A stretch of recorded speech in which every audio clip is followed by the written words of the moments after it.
Raw is going to Netflix. Monday Night Raw, you know, the show from TV, the WWE show, it's going to Netflix. Welcome to an emergency Notsam Wrestling podcast. And I told you on Monday, 24 hours ago, I said we're probably going to do an emergency podcast, let's be honest. And maybe it was just the week. Maybe it was just the feeling. But at the time, 24 hours ago, I'm going, well, we're probably going to do an emergency podcast because we're going to need to do a podcast about what Seth Rollins is going to do with the World Heavyweight title. Do you remember when any of us were thinking about that? It was 24 hours ago. Then I'm watching Monday Night Raw and I go, oh, I didn't see this coming. My emergency podcast is going to be about Cody Rhodes and CM Punk and that amazing promo. And that's coming. But it's going to have to wait because I wake up this morning, drive my car into SiriusXM, head into the lobby, sit down, take out my phone to see at 7:15 in the morning if anything in the world has updated that I should know before I go on the air. And what do I see? Monday Night Raw comes to Netflix, or should I say WWE Raw. And that's an important distinction to make, I believe, as we look toward the future. Two huge news items breaking from WWE at the start of today. The first is WWE Raw. And carefully look at every piece of branding that's come out, every news release, every quote, everything. It's not Monday Night Raw. It's WWE Raw. That is to say, we have no idea what night of the week this thing is going to air on going forward because in January 2025, 1 year from right now, Netflix will become the exclusive home of Monday Night, of WWE Raw. I keep catching myself, of WWE Raw in the United States, Canada, Britain, and Latin America. This is huge for the first time in 31 years. Since Raw debuted on the USA Network in 1993, WWE Raw leaves linear television and will be streamed live every week, 52 weeks a year for 3 hours, or so we think, on Netflix. And as I said, this is happening in the United States, Canada, Britain, and Latin America, which is a big deal because usually those are all separate deals. Those are all separate television channels that Raw airs on. Outside of the United States, Netflix is also going to get, I believe, SmackDown and the premium live events. In the United States, those premium live events stay on Peacock. This deal is worth over $5 billion and is a 10-year deal. We're looking at WWE Raw on Netflix until January of 2035. We won't need to find a new home for Raw until WrestleMania 50. What are we doing? Well, $5 billion up has the WWE. Now, of course, the WWE is not saying goodbye to the USA Network entirely in the States because this was the third and final part of their TV rights packaging that they were selling. The first, of course, was the news that SmackDown was moving at the end of this year. I believe it's actually in October of this year. It's not, I think that those rights are up in October, not in January. But in October of this year, SmackDown will move to the USA Network. Reportedly, it's going to be on Tuesdays. We don't know for sure. But reportedly, but that is happening after Fox. And NXT is going to the CW network. Peacock still remains the home in the United States for premium live events. It still remains the home for the archive. That's a big question that people have. Is Netflix going to be a spot where they're archiving Monday Night Raw, or are they just going to stream it?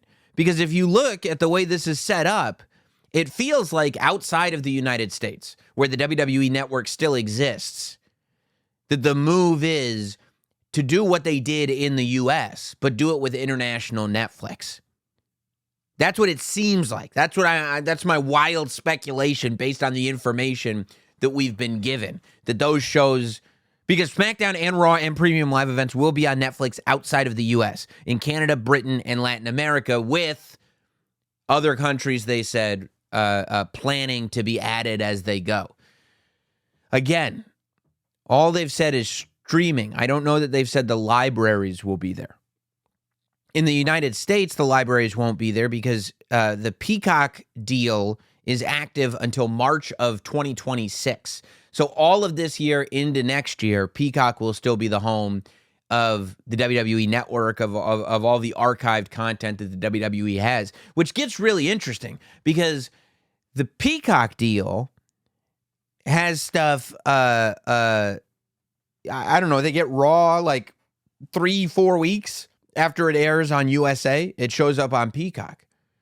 So does this mean once we get into 2025 for the last year and a quarter of the Peacock deal that we're going to have Netflix's Monday Night Raw on Peacock? That you'll go to Peacock in 4 weeks or whatever it is after it airs, we're going to hear Welcome to Monday Night Raw on Netflix, even though you're watching Peacock? This is wild. This is wild. Well, they said in the press release, this deal is transformative. And it's transformative, I think, for a lot of reasons. Obviously, the fact that they're going full streaming, it's transformative for Netflix as an entity. This is a big jump. And I would imagine that throughout this year, you'll probably see a lot more live stuff coming from Netflix because they have done live stuff before. They did, what was that reality show called? The Love is Blind reunion, which did not go well. But then they did the Chris Rock stand-up special live, which did go well. And then they've done a couple of sports events, like big events, weekends, that I think went well in terms of the stream working and everything happening on time and no glitching or anything like that. So I find it difficult to believe that in 2024 and in 2025, more importantly, Netflix is going to have any trouble whatsoever streaming live. That's a thing that these tech companies are certainly able to do. And clearly, as Nick Khan has been saying in the various media appearances he's been doing today, WWE is turnkey. WWE is just flip a switch, and instead of USA, they'll be on Netflix. Now, I believe the USA deal is up in October, so I don't know in this year, the last 2 months or so, I don't know where Monday Night Raw will be, but I would imagine that they'll probably just stay on USA for another couple months. Like I said, $5 billion over 10 years. And this is not just those 3 television shows, right? Because when you look at it, it's like now we've got WWE Raw on Netflix. You've got NXT on CW. You've got SmackDown on the USA Network. You've got the archive available on Peacock. You've got the new docs being made on A&E, Rivals and Biographies. That's 5 television deals right there. And it's been made clear that part of this Netflix deal is the intention to use the WWE's IP to create scripted movies and television shows.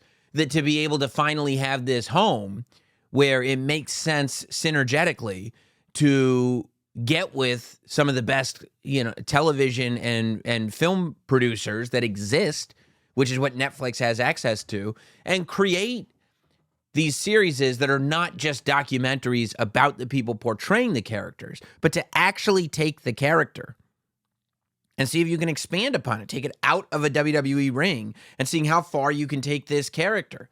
Is the story of Kane and The Undertaker limited to the human beings Glenn Jacobs and Mark Calloway? Or can we tell an entire supernatural tale with the foundation built from what happened in a WWE ring? Is the King of Kings story.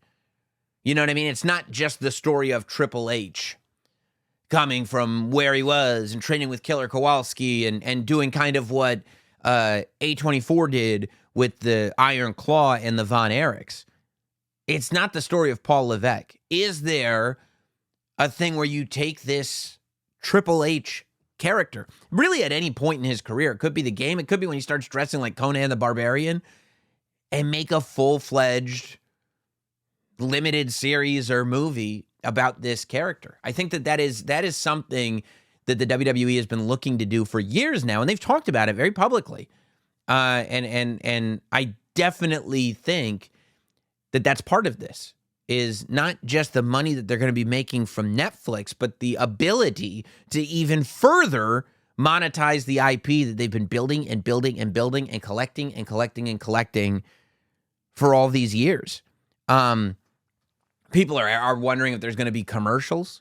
Well, does that mean there's no commercials anymore on Monday Night Raw? I would imagine, because Netflix is paying over $5 billion reportedly. So say, $500 million a year. And that's not just for Raw. That's also for the international SmackDown and Premium Live event stuff. But I would imagine that they probably will not raise subscriptions, at least at first, based around Raw. I don't know if over this year they'll bring them up a couple bucks or not. But I think that they won't make that a part of it because it would turn the fan base off entirely and kind of, I mean, the whole point in doing this is to get eyeballs on it. But one of the reasons that Monday Night Raw is 3 hours and has been 3 hours since, I want to say 2012, is that you can fit a third more commercials onto 3 hours. It becomes much more lucrative. For the WWE, it makes more sense because you can sell a TV rights package for more money because networks can put more ads across 3 hours. And I do think that Netflix is going to be looking for those sponsorship opportunities. I do think that Netflix is going to be looking to make their money back and be profitable in this endeavor, no pun intended, endeavor, by having commercials and also, in-show sponsorships the same way they do now. It'll be really interesting to see if Raw is on Netflix beyond the live portion of it. Like I said, it shows up on Peacock, I think, a few weeks later. So it'll be interesting to see if Netflix is able to maintain it the way, USA can have, you can get Raw on the on-demand section, I think, or there's a DVR capability, certainly.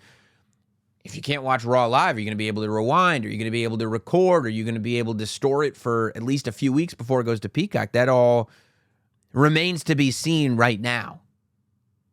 There's, of course, people that have been fans forever might be struggling with saying goodbye to Monday Night Raw on the USA Network, but it's not like it's been there the entire time, right?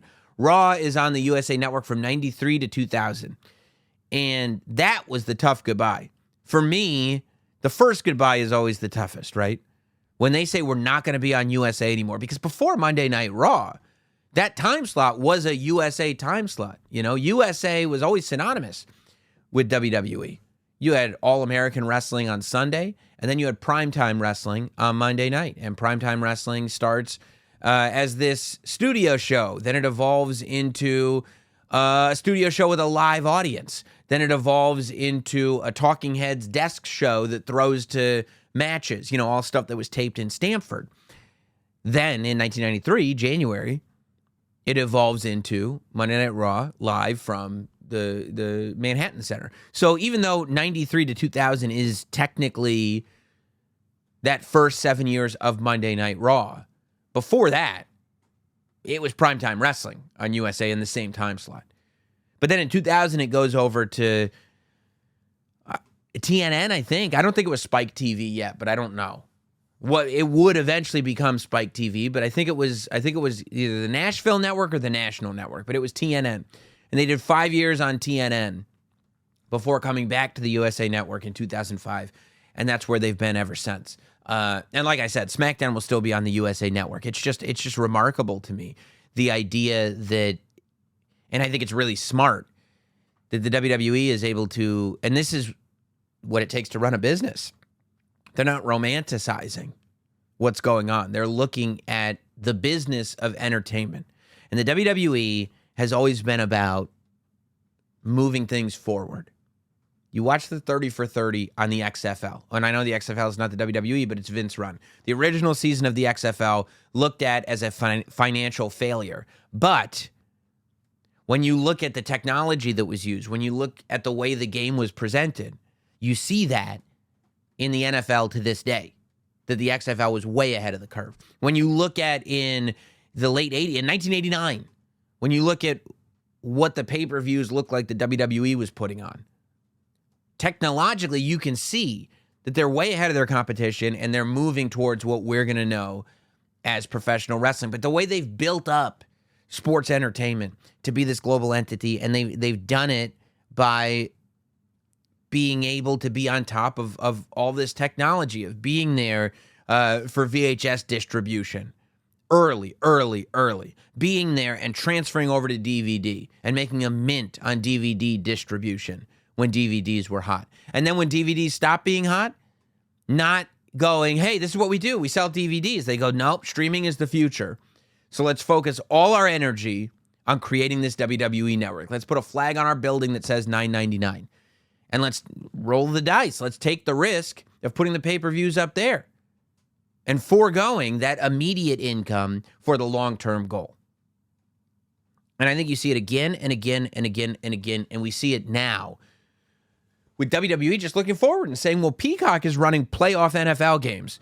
Thursday Night Football is on Amazon. Clearly, there's room for a show like Monday Night Raw on a streaming platform, and quite frankly, you could argue that it's even more valuable to a streaming platform than a traditional network, because a streaming platform needs to prove that they're not an addition to a traditional network.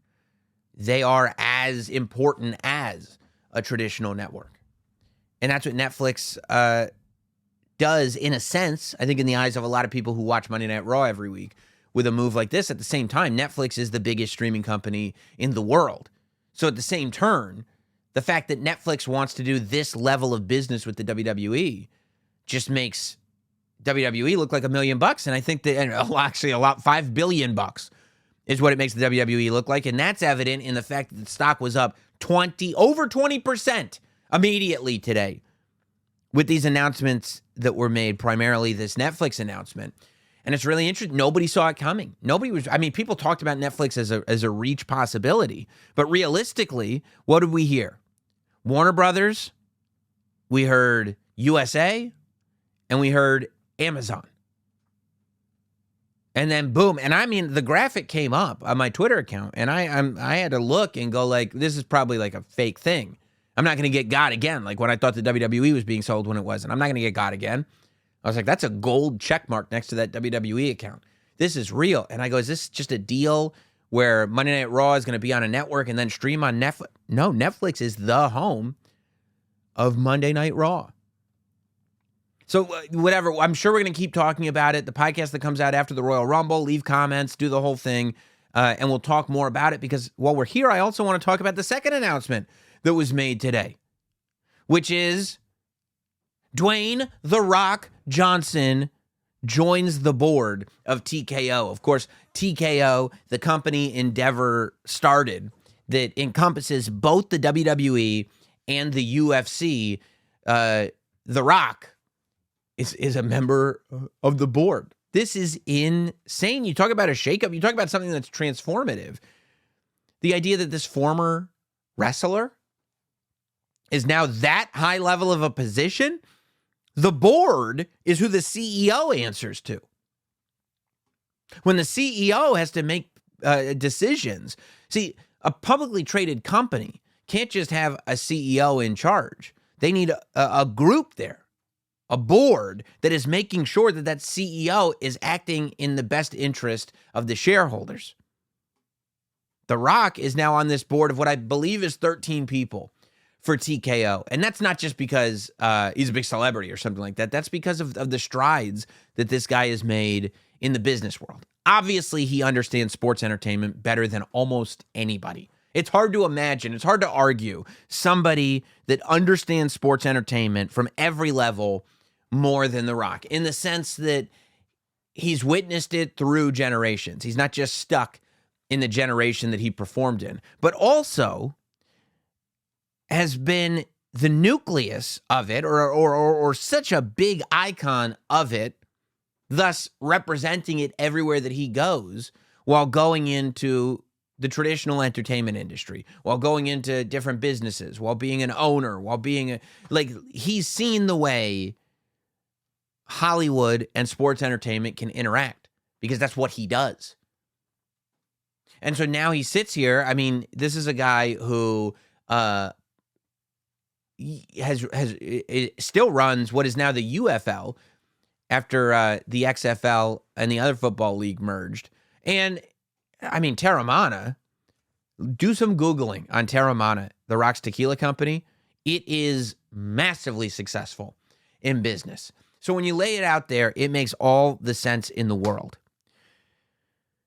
A couple of weeks ago, The Rock showed up on Raw, and he said, do you think The Rock should sit at the head of the table? The Rock is sitting at the head of the table. Now, of course, he's not the top board member there is, but that is an elite table. That is a table where it's very hard to get a seat. And The Rock, WrestleMania or not, has already fulfilled his promise. The fact is that when Roman Reigns proclaims himself the head of the table, the question's going to get asked, what about the family member of yours that's sitting at the board? What about that one? And The Rock has said one of the reasons, and people have really stuck onto this. And I don't necessarily believe it's 100% true, but it could be true. The Rock has said that one of the reasons that WrestleMania hasn't worked in the past is because he wants to do something that's never been done before. Well, how about the idea that we could be looking at a world where an active member of the board of TKO walks into a stadium in Philadelphia to main event WrestleMania? And it makes sense. Is that not wild? Is that not insane? Part of this deal that was huge for The Rock as well is that finally, after all these years, The Rock owns his trademark. The Rock is the owner of the trademark The Rock.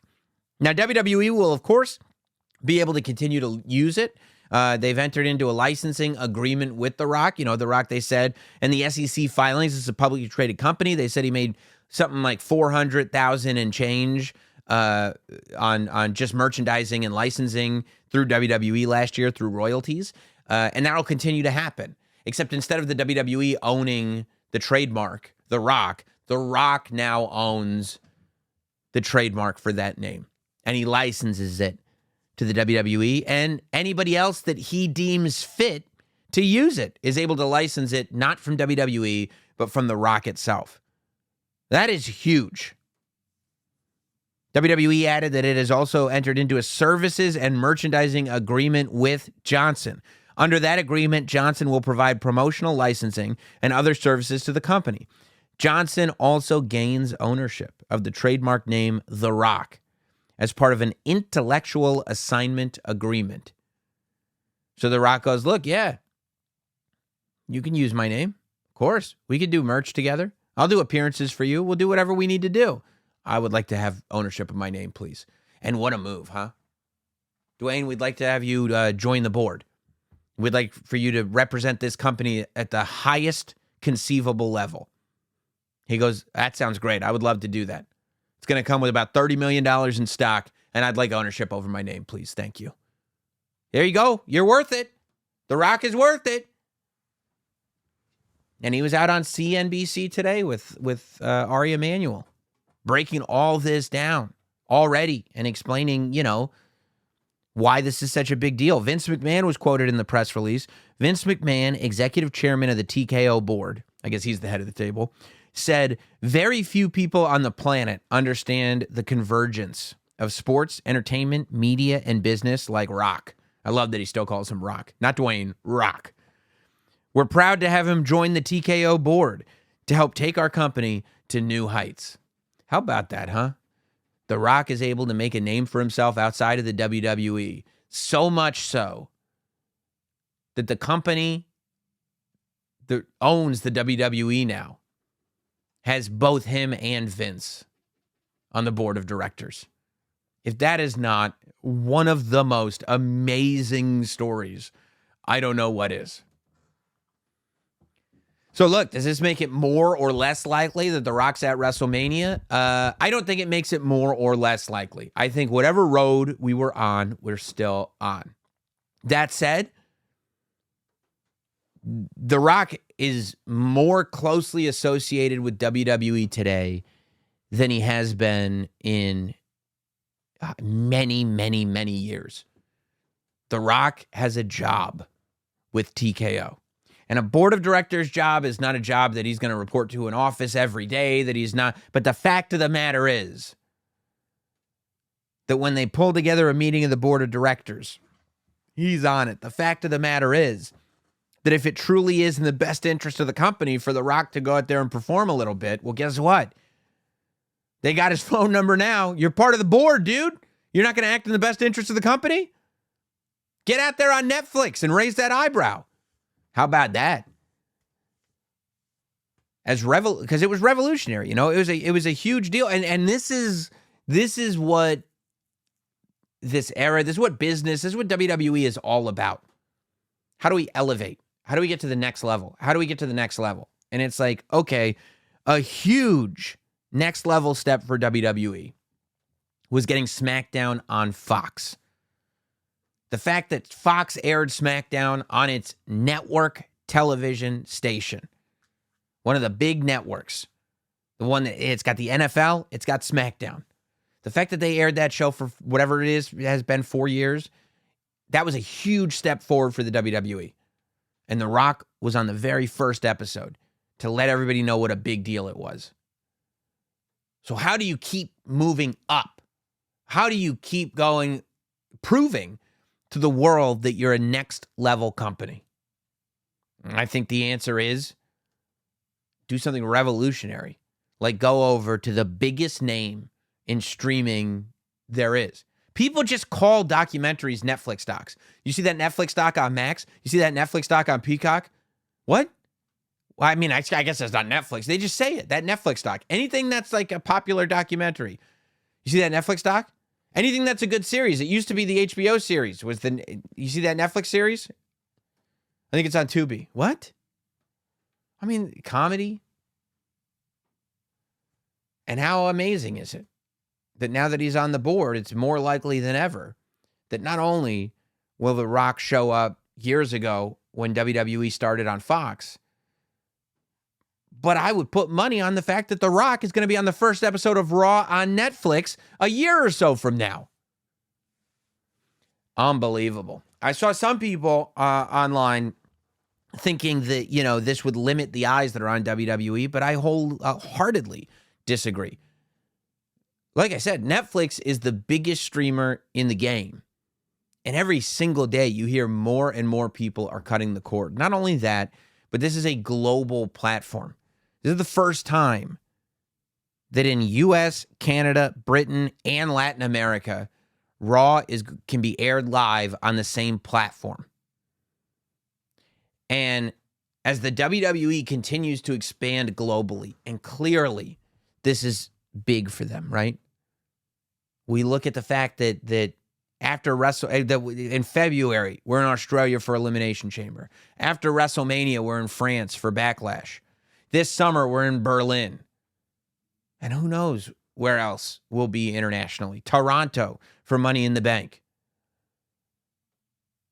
But all those different fan bases across the globe all come together in one spot. We all watch the same premium live events. We're all watching the same TV every week, and now we're all watching it in the same spot.